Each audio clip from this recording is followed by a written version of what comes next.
to build this sanctuary. I want to congratulate you on this auspicious day of commissioning the Friends Church Donholm.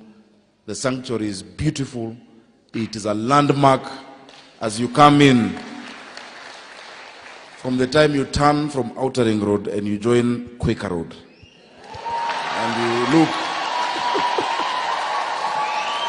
when you look along Quaker Road, so tumesema hivyo, it stands out as a beautiful sanctuary.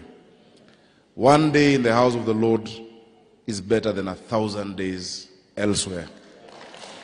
And true to it, those who have contributed, wale mmechanga, those who have denied themselves, I assure you, when you take care of God's business, He takes care of your business.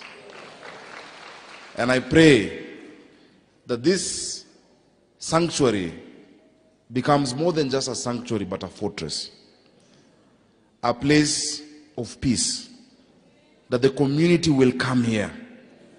Because God's word says we are the salt of the earth. But of what value is the salt if it loses its saltiness, but to be stepped upon and trampled? May this be a fortress in the Makati East constituency, in Nairobi County. We are proud of what you've done. Na leo, Your Excellency, I'm sure umeenjoy choir. Wenye wameimba hapa.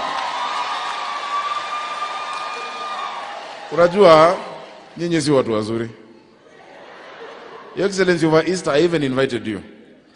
We are the battle of the choirs. More than 80 choirs of Nairobi County walikuja KICC to celebrate Easter in style, wakaimba. We don't compete. The word of God is not competition. But tulipima, wale walishinda walipata 2 million shillings for God's ministry. Number 2 wakapata 1,000,000. Number 3 wakapata 500. Nyinyi mulikuwa wapi? Where were you? Mulikuwa hapa? No. Oh, mulikuwa mnajenga. So utakubali presiding clerk niwaachie 100,000 ya choir. Kwa sababu from the time we were outside and they were singing, until we've come inside, truly you're being used, and may God bless your ministry. Tunawashukuru sana. I want to thank our preacher of the word today, because the sermon is so timely and has really touched me, that God is a promise keeper. And when you were preaching, I could not stop but remember, because the first reading mlianzia Chronicles, from 2nd Chronicles. And I went back to 2nd Chronicles 1:10. That may God give you wisdom, especially our leader. Because who can lead these great people of His without God's wisdom? Your story and that of Solomon is the same. Hasn't His Excellency been building churches across the country? Building houses of worship across the country. Be bold, be courageous. Because that God who made you the president did not retire after making you the president. He is still there.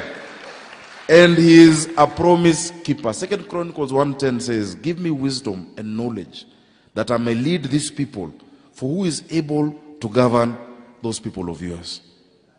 And I couldn't help, I went back to Joshua. From the beginning, from Moses to Joshua, that God will not forsake you, that He will hold your hand, He will give you courage, He will give you strength. That is the God we serve. And that is the God of the Quaker Church. Ako na wewe. Mtu asikutishe, mtu asijaribu kukuletea baridi. That God is your God. And because you have taught us, you have made us bold as leaders, and I will introduce the leaders here, to not be ashamed of the gospel. Romans 1:16. For we are not ashamed of the gospel of Christ, because it is salvation and the power of God.